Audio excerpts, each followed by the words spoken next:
Ele mexe com o preço dos combustíveis, do pãozinho, dos eletrônicos e, claro, da sua viagem. Estamos falando dele, do dólar. I'm talking about this.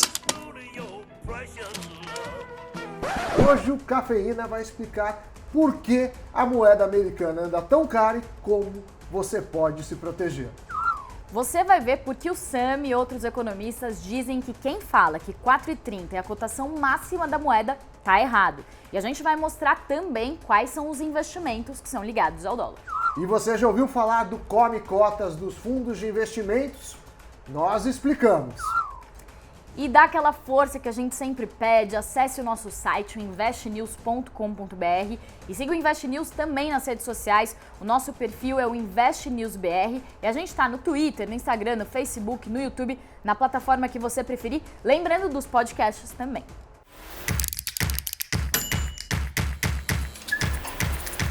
Sejam muito bem-vindos ao Cafeína.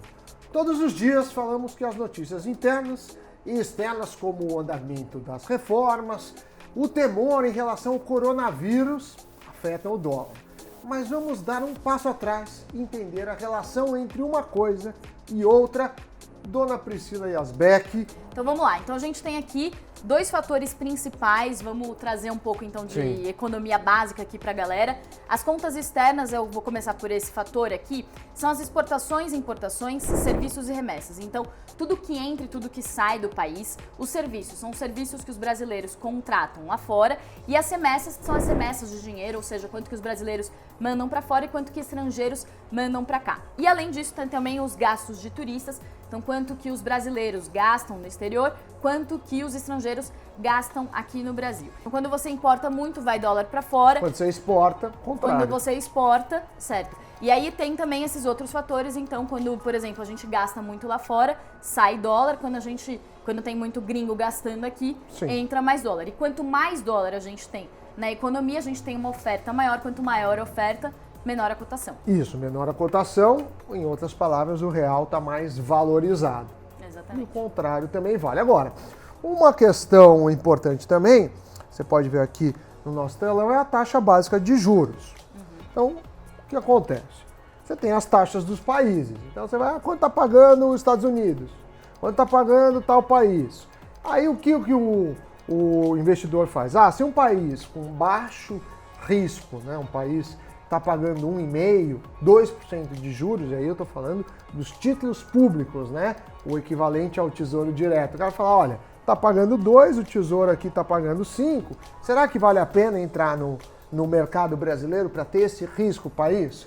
O fato é que se a gente voltar no tempo, não tanto tempo atrás, o Brasil pagava 2 dígitos acima da inflação de juros. Quer dizer, resumindo esse nosso quadro, né, Samuel, que a gente tem basicamente a entrada e saída de dólares. A entrada e saída, certo? Isso, os fluxos. Que é aquela reservas. velha regrinha de demanda e oferta. Sim. Então, quanto mais oferta, menor o preço. Quanto menor a oferta, quanto mais dinheiro sai, menos entra, daí mais cara que fica a moeda. E a taxa básica de juros também não deixa de ser um sinalizador. Se eu quero risco, atrair dólares, eu pago muito, aí vai vir um monte de gente aqui, dólares. Então, são dois conceitos fundamentais. E fora que aqui também entra a taxa de juros dos outros países, né? Sim, por exemplo, porque os Estados sempre... Unidos. Dá uma explicação pra gente o que tá acontecendo. Por exemplo, coronavírus. Sim, daí o pessoal, mesmo que os Estados Unidos tenha uma taxa baixíssima, próxima de zero, o pessoal vai pra lá. Vai pra lá porque é um porto seguro. Mas o que eu tava falando antes também vale. O Brasil paga só um pouquinho mais dos Estados Unidos, porque a gente tá falando de um juro real de 1 ponto percentual. Exato. Então, relativamente, o Brasil ficou menos atraente no ponto de vista dos juros. Então, são dois conceitos importantes. A gente tem mais uma tela. Exato. Daí aqui são os preços, né? O que muda na sua vida, na minha vida, na vida dos brasileiros com dólar alto. Então a primeira coisa são os produtos vendidos em dólar. Isso é meio óbvio. Então o vinho, para comprar um vinho, ele tem preço em dólar, o dólar está mais caro, você vai pagar mais. Você citou aí, né, Pri, passagens aéreas e hotéis. Produtos vendidos em dólar, que são, assim, você paga em produtos dólar e serviços, né? Isso. Aqui já são aqueles que você compra em dólar mesmo, exatamente. né? Isso. Aí esse segundo exemplo, que são os importados que você falou, né, de vinhos, eletrônicos, muito remédio também, né? E aí esse terceiro, Sami, que acho que é interessante aqui, que às vezes tem um produto que é vendido aqui, a gente tem uma abundância do produto aqui, como é o caso de combustível e café, só que ainda assim são commodities, são matérias-primas, a cotação deles também segue a cotação do mercado externo, e isso traz uma influência para cá. O produtor fala assim, olha, estão pagando, o dólar, vamos supor, valorizou, estão pagando mais pelo meu café. Então ele chega no supermercado e fala, se você não pagar mais pelo meu café, eu vou lá e exporto.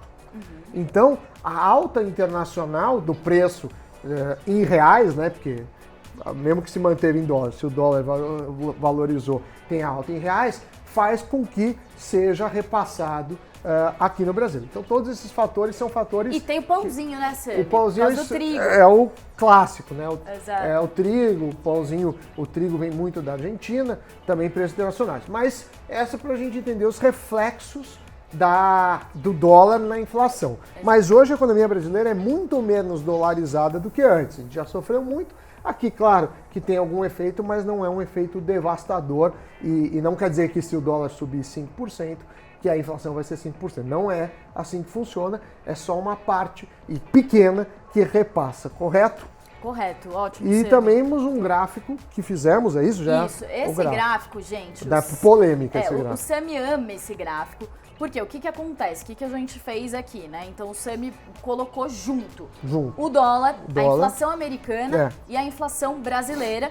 E aí o que a gente tem, Sami, considerando essas três variáveis, então inflação americana, inflação brasileira e o dólar, a gente chega na cotação máxima do dólar, que foi em 2002, R$ 7,70. Vamos explicar com calma. Primeiro que aqui vai até o dia de hoje. É que aqui, na hora de fazer o gráfico, eles puseram algumas datas, mas esse último dado aqui é o dado de fevereiro, né, no dia 10 de fevereiro, que foi ontem, de 2020.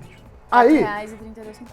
como que está R$ 4,32. E aí como que você compara isso? Não dá para comparar o preço de algo em 2002, em 2010 com hoje. Você precisa ajustar pela inflação. O que os manuais de economia fazem, tem gente na internet fazendo uma bagunça, não entendem nada. Tem um manual de economia, por exemplo, o livro Open Economy, do Blanchard, que é um livro básico de primeiro início de economia. Ele fala o seguinte, você tem que fazer a seguinte conta. Você tem que trazer a inflação do país, então você pega o preço, todos esses preços, traz para hoje pela inflação do país, então a inflação brasileira, nesse caso a gente usou o IPCA, e desconta pela inflação americana, porque o preço também americano não fica parado. Então isso é para você saber quanto um valor de R$3 em 2000 valeria hoje. E quando a gente faz essa conta, trazendo todo mundo para hoje por esses ajustes, o dólar mais caro da história aconteceu no dia 22 de 10 de 2002. O que estava acontecendo no país? Primeira eleição do Lula, todo mundo com muito medo, não se revelou um problema, tanto é que o dólar caiu depois vertiginosamente, mas aquela cotação, se trazida a valor de hoje, equivaleria hoje a R$ 7,70.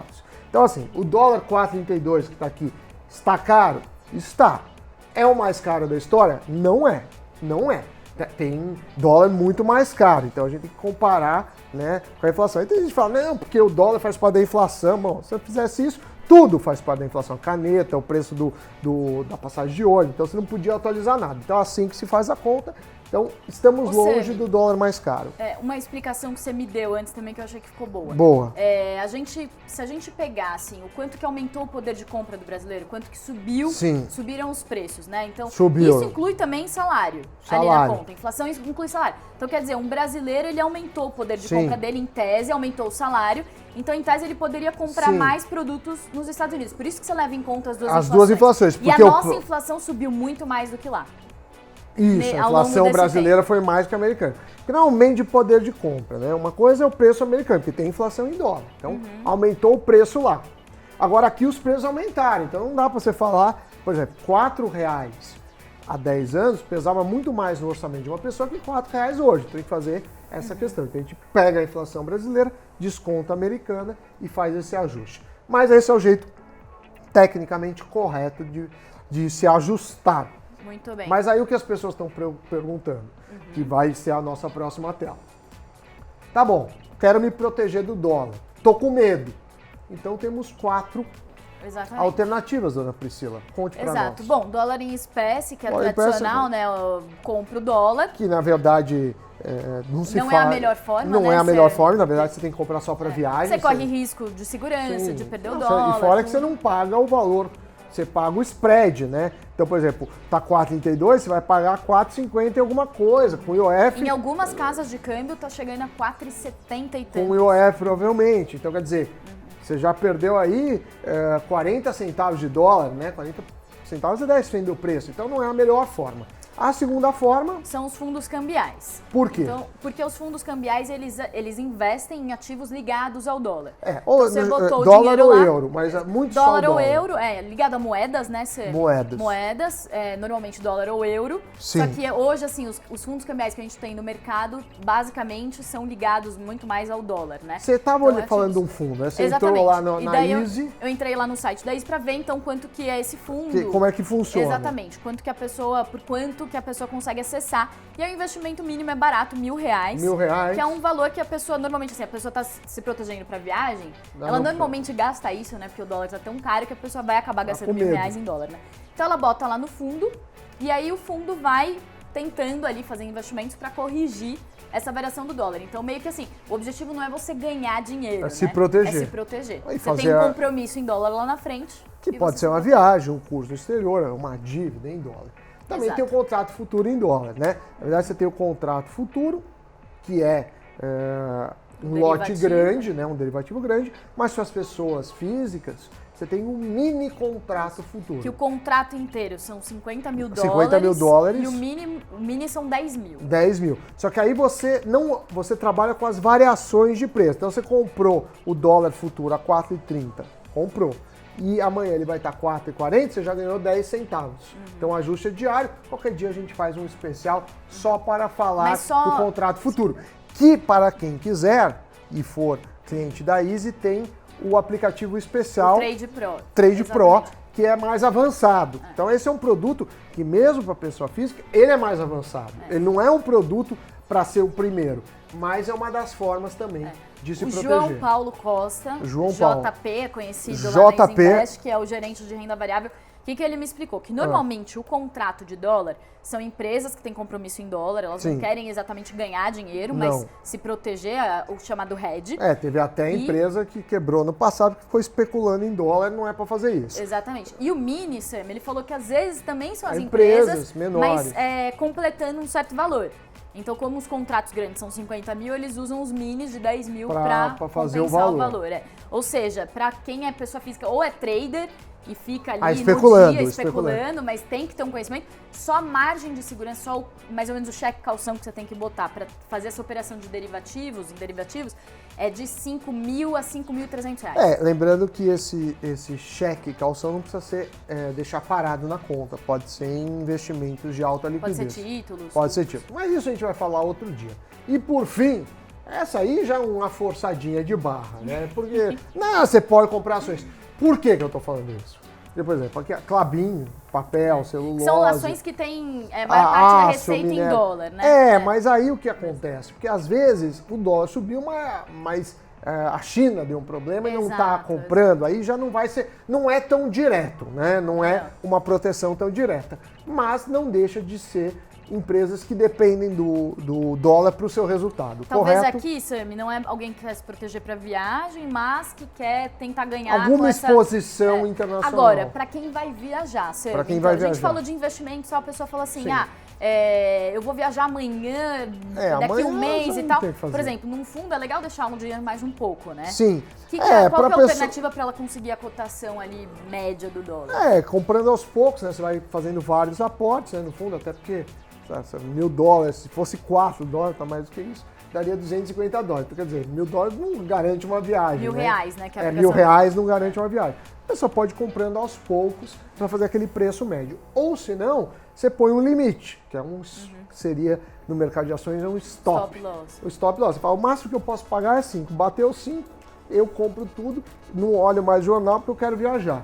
Mas é isso, e tem que pesquisar porque tem muita variação. Hoje você tem sites, aplicativos, você consegue aí ver online, porque uma coisa é o dólar comercial, por exemplo, tá 4,32.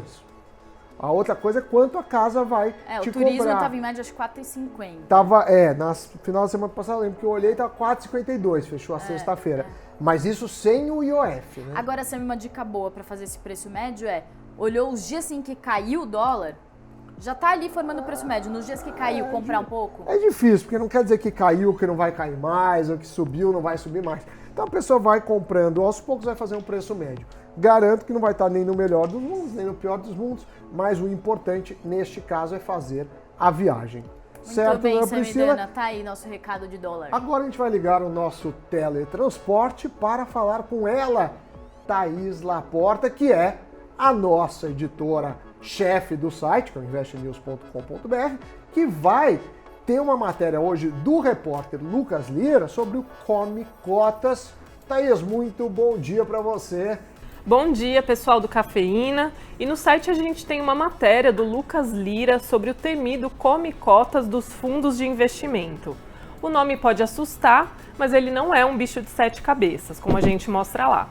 Quem investe em fundos já deve ter percebido que a cada 6 meses as cotas dos fundos ficam um pouquinho menores. Isso acontece porque o Come Cotas nada mais é que o imposto de renda que você paga antecipado sobre os seus rendimentos. A Receita vai lá e recolhe parte do imposto sempre 2 vezes por ano. E essa dedução acontece sempre no final de maio e no final de novembro. O Come Cotas incide só em alguns tipos de fundos, olha só, fundos DI, fundos de renda fixa, fundos multimercados e fundos cambiais. Já os fundos imobiliário, previdenciário de ações estão sujeitos a outras regras de tributação, por isso não incide o Come Cotas nesse caso. Mas é importante lembrar que o percentual do imposto que vai ser descontado depende sempre do prazo do investimento, e ele pode variar de 15% a 22,5%. E como o imposto de renda é regressivo nesse tipo de investimento, é importante lembrar também que quanto maior o prazo, menor é a alíquota que você vai pagar. E para conferir a matéria completa é só clicar lá em investnews.com.br e na sua rede social preferida, confere lá. Então acessem o investnews.com.br para não perder essa e outras matérias maravilhosas que a gente tem lá no nosso site. Mudando de assunto, né, Sami? Ontem o Tesouro disponibilizou novos títulos públicos para venda lá no Tesouro Direto. Um deles, por exemplo, foram os pré-fixados, o Tesouro IPCA. Na verdade, todos os títulos, só que ele aumentou os prazos. Sim, porque é normal, né? Vai chegando perto dos vencimentos, ele vai lançando títulos novos. Exatamente. As pessoas que já compraram os outros títulos, que pararam de ser vendidos para novos entrantes. Mas quem tem o título, fica lá tranquilo, tem a recompra diária do Tesouro, tá tudo certo. Mas, por exemplo, pré-fixado com vencimento em 2022, parou. Se você não comprou até agora, você não vai comprar. 23 e 26. Agora 23 e 26. Isso. Temos... Com juros semestrais, 29 e 31. Então vamos lá, devagar para eu entender. Então você tem pré-fixado, o que aconteceu? Quem que sai? Que agora saiu de 2022, entrou pré-fixado com vencimento em 2023, em 2026, e o pré-fixado com juros semestrais 2029, acabou de 2029, né, e começou com vencimento em 2031. Aqui, então, no site da Invest fica mais fácil para o pessoal ver, então, e até para saber como que faz para ir lá e comprar, né? Então, a gente tem ali a plataforma, clicou em investir, aparecem os títulos do Tesouro. Então, a gente tem aqui, ó, já os novos prazos. Já apareceram então, 2031, aí, né? Exatamente. Tem o valor mínimo, né, para comprar aí. Não, e dá para a pessoa também classificar, né? Ela pode colocar, ordenar por rentabilidade, vencimento. Então, por exemplo, vamos colocar vencimento aqui, ó, do menor pro maior, aí você coloca ali, por exemplo, o que você quer, quanto você quer investir, filtrar. A qualquer hora. Exatamente, né? Na verdade, acho que já estava ordenado um pouco pelos vencimentos. Então, a gente tem ali vários tipos de vencimento, né, Sami?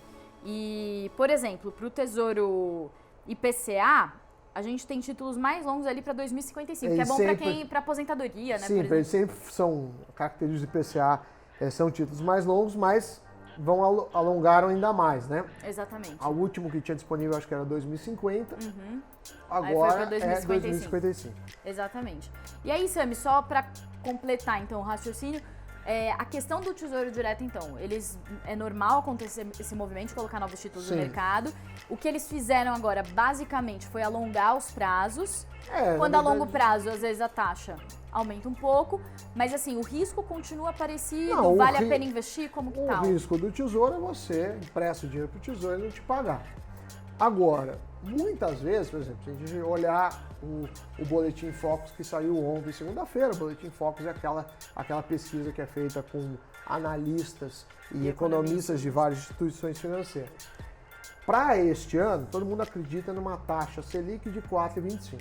Para o ano que vem, acredita-se que ele vai subir, o cupom vai subir a taxa e vai fechar o ano que vem, tá, 2021, em 6. Então, obviamente, o título que vence no dia 1º de janeiro, que vencia 1º de janeiro de 2022, paga menos do que o título que vence dia 1º de janeiro de 2023, porque você tem essa 2021, desculpa, para 2022. Então você vai tendo esses nuances. E, obviamente, quanto maior o prazo, tende a ser maior o risco. Por quê? Num resgate antecipado, qualquer mudança da taxa de juros já faz um estrago hoje. A gente está falando de juros compostos, para quem gosta de matemática financeira, então tem esse efeito exponencial. Mas o risco é o risco de contraparte, você está emprestando para o governo, é o risco do governo cumprir ou não cumprir, honrar a sua dívida. Muito bem, Samidana. Então Muito temos bem. um programa. Temos um programa, está na hora de a gente tocar o barco, porque Falar da tua camiseta, a camiseta né? de hoje, que In God we trust, In all God- others must bring data. E agora eu quero saber se você sabe quem é esse simpático senhor Eu não aqui. sei se é, mas ele parece o Warren Buffett, não Mas parece? não é o homem doido, é o William Edwards Deming, que era um estatístico que falava em Deus, eu acredito, porque está escrito na moeda americana In God we trust. Nos outros casos, tragam os dados para fazermos as contas. Muito e com essa bem. mensagem maravilhosa, nós encerramos o Cafeína de hoje. Daqui a pouco, Priscila Yasbeck ao 12h30 em ponto ao vivo. Flash às 19h30, Doni Denútil com o Conta Mais. E nós, amanhã, no Cafeína, às 7. E fiquem espertos manhã. que o Sami tá fazendo umas aparições lá no Conta Mais. Vira e mexe, eu apareço lá. Tenta jogar em todas, mas contamos com a audiência de vocês nos nossos programas, no nosso site, que é investnews.com.br. E até amanhã. Tchau, tchau. Até amanhã. Tchau, tchau.